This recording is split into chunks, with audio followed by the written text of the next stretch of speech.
Sir previous government Jaganmohan Reddy పరిపాలన చూశారు కదా.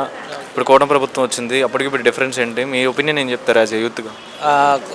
కూటమి ప్రభుత్వంలో అందరూ భూ సమస్యల మీద ఎక్కువ సాల్వ్ చేస్తామని గవర్నమెంట్ కృతనిశ్చయంతో ఉంది కాబట్టి మాకు న్యాయం జరుగుతుందని ఇక్కడ పార్టీ ఆఫీస్కు ఈరోజు చంద్రబాబు గారు టూ డైరీ షెడ్యూల్ ఇచ్చాడు.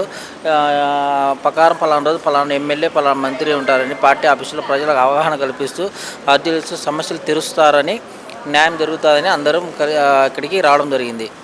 గతంలో చూశారు కదండి, జగన్మోహన్ రెడ్డి పరిపాలన మంచి పనులు చేశాను, సంక్షేమం అందించాను, పేద ప్రజలకి దగ్గరున్నాను అన్నారు కదా. అప్పటికి ఎలా అనిపించింది? ప్రజలు గత ప్రభుత్వంలో అందరూ డబ్బులు తీసుకున్నారు కానీ వాళ్ళకి సాటిస్ఫాక్షన్ లేదు కాబట్టి ప్రభుత్వం మార్చారు కదా. ఈ ప్రభుత్వం అందరికీ న్యాయం చేస్తుందని ఈయనకు కూడా సంపూర్ణ మెజారిటీ ఇచ్చారు.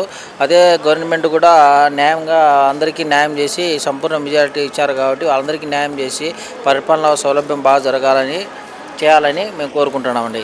రాష్ట్రం అభివృద్ధి జరిగిద్దంటారా? అంటే పంచాయతీ వేదిక నిన్న సభలు పెట్టారు కదండి, దాని ప్రకారం మీరు ఏం చెప్తారు? ఏ గవర్నమెంట్లో అయినా ఇలా పంచాయతీ వేదిక సభలు పెట్టి 13,236 పంచాయతీలకి నిన్న సభలు పెట్టారు కదా, ఎలా అనిపిస్తుంది? సెంట్రల్ గవర్నమెంట్ నుంచి ఫండ్స్ ఎన్ఆర్జీస్ కింద గవర్నమెంట్ ఎట్లా యూటిలైజ్ చేసుకోవాలి, ఏ డిపార్ట్మెంట్ ఎట్లా వాడుకోవాలి, రోడ్లు ఎస్టిమేట్ అంటే గ్రామాల్లో రోడ్లు ఎలా ఉన్నాయా, కాలువలు ఎలా ఉన్నాయి అనేది ఎస్టిమేషన్ చేసి ఒక పంచాయత్ మినిస్టరు వీడియో కాన్ఫరెన్స్లో డైరెక్ట్ పాల్గొని అందరికీ ఇలా చేస్తే బాగుంటుందని పవన్ కళ్యాణ్ గారు బాగా సెంట్రల్ ఫండ్స్ను ఎన్ఆర్జీస్ కింద ఇన్ని వర్క్ ఉంటుంది కదా, డబ్బులు ఉంది, ఎందుకు యూటిలైజ్ చేసుకోలేకున్నారు దాని మీద అధికారులకు ఒక అవగాహన కల్పించి ఎస్టిమేట్లు వేసి దానివల్ల ఎస్టిమేషన్ వేయడానికి గ్రామ సభల ద్వారా మనం రిజిస్ట్రేషన్ తీసుకొని మనం అభివృద్ధి చేసుకున్నామని గ్రామ స్వరాజ్యం సాధిస్తామని ఆయన ఈ గ్రామ సభలు జరపడం జరిగింది. అంటే పవన్ కళ్యాణ్, డిప్యూటీ సీఎం పవన్ కళ్యాణ్ ఏ కరప్షన్ చేసినా వదిలేదే లేదు అంటున్నారు కదా.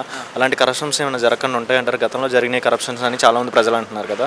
ఇప్పుడు కూడా ఈ గవర్నమెంట్లో కూడా కరప్షన్స్ జరిగితే ఏమైనా ఇబ్బందులు ఉంటాయా? ఇది ఇండియా అండి, ప్రభుత్వాలు లోపభూయిష్టి ఉన్నంత వరకు మనం ఏం చేయలేము, ఎవరు మార్చలేము. ప్రజలు మారాలా, వద్దు అంచిపోతే అధికారులు మారాలా, ఇది వద్దు కరప్షన్ అనుకొని అందరు న్యాయబద్ధంగా జరిగితే బాగుంటుంది, అంతే.